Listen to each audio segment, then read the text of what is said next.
In 1494, Spain and Portugal met in the middle of the Atlantic Ocean and drew a line. Well, that's because it wasn't actually a physical line, but rather an imaginary one dividing up all of the newly discovered lands. Outside of Europe along this meridian 370 leagues west of the Cape Verde Islands, and that line would come to be known as the Treaty of Tordesillas. Now, the reason these two nations needed to divide up the world was because they were both exploring and conquering new lands at such a rapid pace that they were bound to run into each other sooner or later. And since war between the two was undesirable, especially as they were both Christian nations, they decided to play nice and split the difference, with Spain getting most of the Americas and Portugal getting territories in Africa, Asia, and Brazil. Wow. So let's just take a second and appreciate how bizarre this is.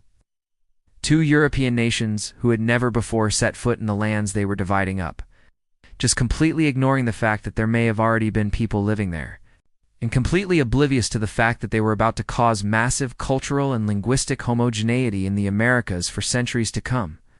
But nonetheless, that is exactly what happened. But why did they draw the line where they did? Well, in order to understand that, we need to go back to 1482. When Portugal first asked the Pope to support their exploration and conquest of the recently discovered Madeira and Canary Islands, which were technically still part of North Africa at the time, the Pope granted them permission as long as they didn't interfere with trade to or from any Christian nation. But soon after, Portugal started feeling left out as Spain began receiving more and more territories in the Mediterranean. So they went back to the Pope in 1486 to try and get exclusive rights to explore and conquer the uncharted waters west of Africa. The Pope agreed as long as they didn't go further than India. But once again, Spain felt left out and refused to recognize the agreement. So Portugal took it upon themselves to explore as far as they could, and when they found Brazil, they decided to hold on to it despite the treaty. This caused tensions to rise between the two nations, and it became clear that a new agreement needed to be made. So in 1494, they met in the town of Tordesillas in Spain to negotiate. And although the actual treaty was signed in a different location, this event became known as the Treaty of Tordesillas.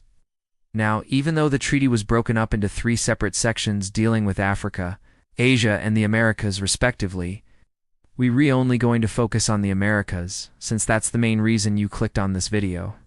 Anyway, the section dealing with the Americas stated that any lands discovered by a Portuguese subject would belong to Portugal, and any lands discovered by a Spanish subject would belong to Spain. However, since neither nation had actually discovered any lands in the Americas yet, this didn't really mean anything, and so they decided to just draw a line in the ocean to split the difference, with Spain getting everything west of the line and Portugal getting everything east of it. And that line, as I mentioned earlier, would end up being along this meridian 370 leagues west of the Cape Verde Islands. Now, because this treaty was made in order to maintain peace between two powerful seafaring nations, and because it was the Pope who mediated the agreement, it was hoped that this would set a good example for other Christian nations to follow. In reality, it didn't really do that, as France, Britain, and the Netherlands completely ignored it and colonized parts of the Americas anyway. But that's a story for another time. Instead, this treaty had a huge impact on the Americas, as it led to lasting effects on the languages, culture, and even borders of many nations. For example, because of this treaty, the entirety of South America is predominantly Spanish-speaking today. Same with much of North America and the Caribbean. This also led to the Portuguese language being spoken in Brazil, in small parts of the United States, and led to French being spoken in Canada and Louisiana.